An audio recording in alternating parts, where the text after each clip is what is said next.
Hello students, welcome back to my channel. कैसे हो आप सब? उम्मीद करती हूँ बेटा सभी अच्छे होंगे और अपना ख्याल भी रख रहे होंगे।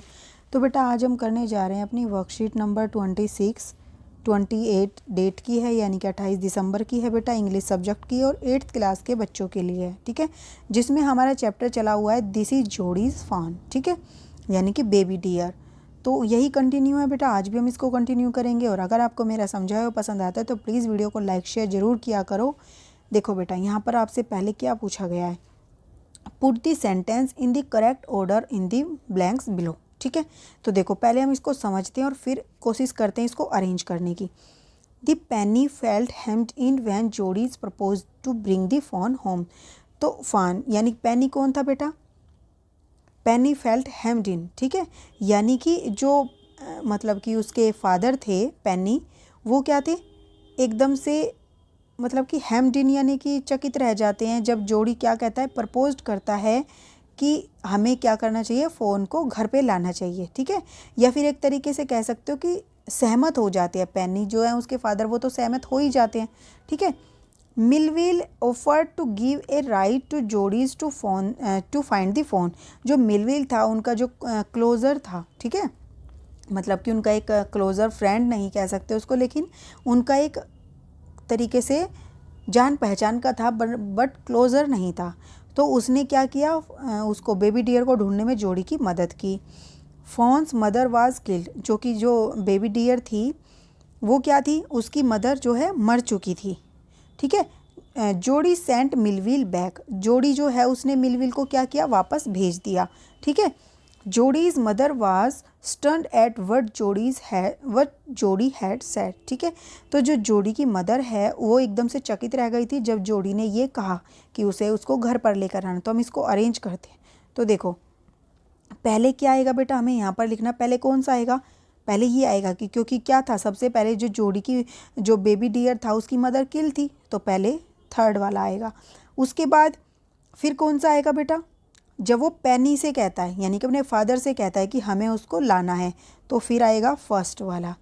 उसके बाद वही चीज़ वो किससे कहता है, वही चीज़ वो अपनी माता से कहता है, तो फिर फिफ्थ आएगा। ठीक है, उसके बाद फिर वो मिलविल है, उसको ऑफ़र करता है कि वो उसको क्या करेगा, लेकर चलेगा, तो फिर क्या आएगा, सेकंड वाला आएगा। उसके बाद बच जाता है फोर्थ। ठीक है, वो वापस से भेज देता है, बोलता है कि मैं ही अकेले ढूंढूंगा उसको, तो तुम वापस से चले जाओ या तुम दूर खड़े हो जाओ, मेरे साथ मत चलो। तो कौन सा आएगा फिर आएगा फोर्थ। ओके, तो अकॉर्डिंग टू मी बेटा ये सीक्वेंस होनी चाहिए, लेकिन अगर आपको लगता है कुछ चेंजेस हैं तो आप चाहो तो कर सकते हो। ठीक है, और नहीं तो जो आपकी टीचर कहें वो मान लेना। मेरे हिसाब से तो ये करेक्ट है। ओके, तो देखो बेटा अब हम आगे करते हैं। नेक्स्ट है read the following passage from the lesson. तो आपको क्या करना है, जो पैसेज दिया गया है उसको लेसन से पढ़ना है, उसके बाद क्वेश्चन आंसर दिए गए होंगे उसके हमें वो करने पड़ेंगे सॉल्व। तो देखो पार्ट सेकंड में क्या है, he waited for the sound of the hooves to end. तो जब उसने जोड़ी को कहा था कि तुम वहीं पर रुक जाओ, मैं ही चला जाऊँगा, तो वो क्या करता है, वो जो हूव्स क्या हैं, जो घोड़े के खुर होते हैं बेटा उनको, ठीक है, उनकी जो आवाज़ है उसके रुकने की वेट करता है कि वो कब रुकेंगी। और जब वो रुक जाती है तो क्या करता है, they cut to the right, then cut to the right, वो अपना रास्ता बदल लेता है। दिस श्रब वाज स्टिल, जो वहाँ पर झाड़ियाँ थी वो अभी भी थी। Only his own crackled off the twig sound across the silence, केवल और केवल अब किसकी आवाज़ आ रही थी, जो टहनियाँ, ट्विग्स मतलब होता है टहनियाँ, और क्रैकलिंग मतलब उनके, मतलब कि क्रैक क्या होता है, जब हम किसी चीज़ पर रखते हैं तो क्या होता है, जब तुम देखोगे कहीं सूखी झाड़ियों पर जाओगे तो पैर रखते हैं, उनमें क्या होगी, क्रैक जैसी आवाज़ आएगी। जैसे बिस्किट को हम तोड़ते हैं तो क्रैकिंग की साउंड आती है ना, इस तरीके से। ठीक है, तो उसको उस मतलब इतनी शांति थी कि उसको अपनी झाड़ियों पर पैर रखने पे जो आवाज़ थी वो भी सुनाई दे रही थी।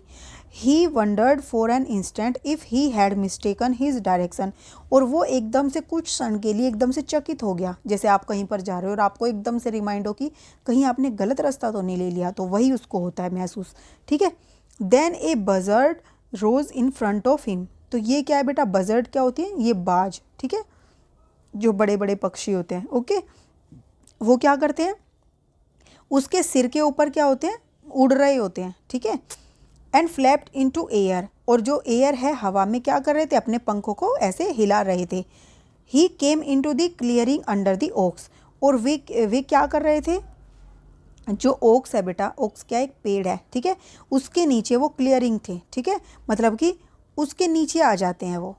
Okay, buzzard set in a circle around the carcass of the doe, और जो बजर्ड ये बाज थे फिर वो क्या करते हैं, उसके पास देखो झाड़ियाँ जो थी जिनकी आवाज़ आ रही थी वो ये वाली थी, तो इस जो जहाँ पर वो मतलब कि हिरन मरा हुआ था, या जो फ़ोन थी उसकी जो मदर थी, ठीक है, वो हिरनी यहाँ पर मरी हुई थी, उसके चारों तरफ बैठ जाते हैं, ठीक है, घेर कर। They turn their head on their long scrawny next, ठीक है, यानी कि लंबी पतली सी जो गर्दन थी उसको क्या करते हैं, उसके उसके मतलब कि अपना सर रखते हैं, ठीक है, दे टर्न देयर हेड, उसके गर्दन पर रखते हैं अपना सिर, एंड हिस्ड एट हिम, और क्या करते हैं फिर, मतलब कि क्या करते हैं, उसके हिस्ड मतलब होता है बेटा कि ऊपर चहचाना, ठीक है, या आवाज़ निकालना, ठीक है, एक तरीके का शोर करना। तो आप देखते होंगे जब भी कोई पक्षी मर जाता है या कोई मर जाता है तो ये वहाँ पर मंडराते हैं और मतलब कि एक तरीके की साउंड निकालते हैं। He threw his bow at them, तो क्या करता है फिर वो, मतलब कि जोड़ी जो होता है वो जो शाखा होती है जिनके ऊपर वो रहता है, खड़ चलता है, उसको शाखा को क्या करता है, मतलब कि जो ओक ट्री था उसके नीचे वो आ जाता है, जोड़ी खड़ा होता है, तो उसी की टहनी को तोड़कर क्या करता है, उन पर फेंकता है। They flew into the adjacent tree, तो वो क्या करती हैं फिर ये सारी यहाँ से उड़कर एक जो साइड वाला ट्री होता है पास का ही, ठीक है, एडजेसेंट मतलब पास वाला ट्री, ठीक है, तो उस पर उसके नीचे जाकर मतलब बैठ जाती हैं या उड़ जाती है वहाँ पर।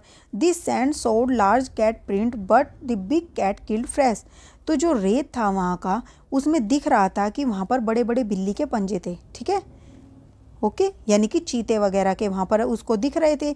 जबकि क्या होता है, ये बड़ी जो बिल्लियाँ होती है, चीते होते हैं, ये क्या करते हैं, ये ताज़ा मांस खाते हैं, ठीक है, जब ये हिरन था तो इन्होंने उसका ताज़ा मांस खाया होगा उसने, बिल्ली ने। And they had left the doe to the carrion birds, carrion मतलब जो सड़े गले हुए मांस को खाती हैं उन बर्ड्स के लिए छोड़ देता है, जिनको हम वल्चर भी बोल देते हैं, जैसे कि बाज वगैरह हो गए। ये क्या करते हैं, मरे हुए जो पक्षी पशु होते हैं उनको खाने का काम करते हैं, सड़े गले हुए का, ठीक है, तो ये वो कर रहे थे, उनके लिए उसने छोड़ दिया था बड़ी बिल्ली ने।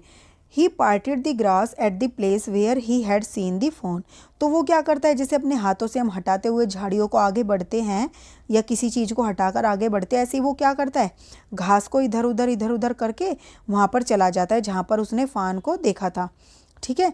If it did not seem possible, और ये बिल्कुल भी पॉसिबल नहीं लग रहा था, that it was only yesterday, वो सिर्फ वहाँ पर कल ही था, ठीक है। दी फोन वाज नॉट देयर, लेकिन वो आज वहाँ पर नहीं था जहाँ पर उसने उसको देखा था। ही सर्कल्ड द क्लियरिंग, वो क्या करता है, वो अपने आसपास की जो जगह होती है उसको देखता है। There was no sound no sign, उसको वहाँ पर ना तो कोई आवाज़ सुनाई देती है और ना पर वहाँ पर कोई मतलब चिन्ह दिखाई देते हैं।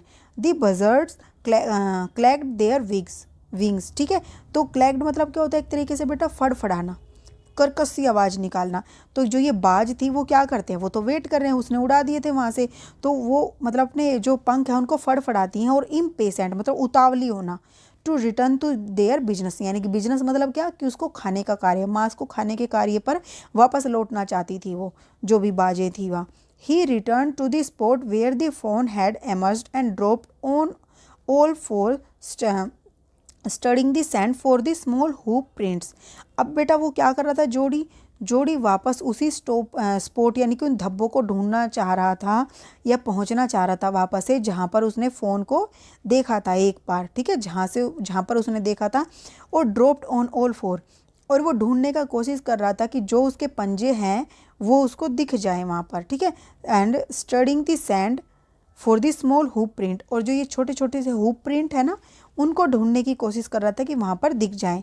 द नाइट्स रेन, जो रात में लेकिन जो वर्षा हुई थी, had washed away all the tracks except those cat and buzzards, लेकिन जो रात की बारिश हुई थी तो उसने जो हिरन के बच्चे के ये जितने भी पैर थे या फुटप्रिंट्स थे उन सबको मिटा दिया था। बस वहाँ पर बचे किसके थे, जो बड़ी बिल्ली थी और जो ये बाज थी, इनके पैरों के वहाँ पर निशान थे, क्योंकि इनके तो बहुत ज़्यादा नुकीले पैर होते हैं, ठीक है, तो इनके निशान तो वहाँ पर रह गई थी क्योंकि ज़्यादा गहरी थी, लेकिन जो हल्की सी मतलब कि निशान थे वो सारे पानी में बारिश के वो धो गए थे, ठीक है। अब हम नेक्स्ट क्वेश्चन करते हैं बेटा। देखो, fill in the following blanks using the hints below. Who was it that went away on the horse. तो वो कौन था जो क्या था, वो कौन था, who was it that went away on the horse, जो कि मतलब कि घोड़े पर वापस चला गया था। वो कौन था बेटा, मिलव्हील था, वापस चला गया था जो, ठीक है, क्या लिखोगे, मिलव्हील। फिर Jody was trying to find, तो जोड़ी किसको फाइंड कर रहा था, दी फोन, ठीक है, तो आप यहाँ क्या लिखोगे, दी फोन। फिर Jody had come to the place where, तो जोड़ी जो है कौन से प्लेस पर गया जहाँ पर उसने क्या देखा था, ही हैड सीन दी फोन, जहाँ उसने किसको देखा था, बेबी डियर को देखा था, ठीक है, ये वाला आ जाएगा इस वाले में। फिर Jody got rid of buzzard by throwing his, तो जो जोड़ी था उसने उनको बाजों को कैसे भगाया था, क्या फेंका था उस पर, इसको बोलते हैं बो, यानी कि उसने जो शाखाएं थी उनको वहाँ पर फेंका था। Whose footprint did the sand show, तो बेटा जो मतलब रेत था उस पर किसके चिन्ह दिखाई दे रहे थे, बड़ी बिल्ली के, बिग कैट की, और बजर्ड के भी दिखाई दे रहे थे, लेकिन आप इसको लिखोगे यहाँ पर सबसे पहले, प्रेफरेंस आप इसको दोगे, ठीक है।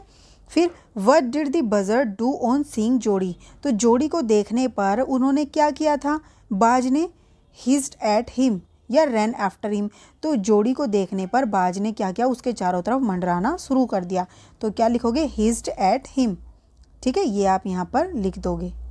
उसके बाद बेटा, why did the buzzard clack their wing, तो जो बजर्ड थी, बाज थी, वो क्यों क्लैक, अपने जो फड़फड़ा रही थी, अपने जो मतलब पंख है उनको क्यों फड़फड़ा रही थी, to give Jody direction, no, to return their business, वो अपने मतलब जो मांस खा रही थी उसको खाना चाह रही थी, वापस से अपने कार्य पर लगना चाह रही थी, तो to return to their business, ये लिख दोगे।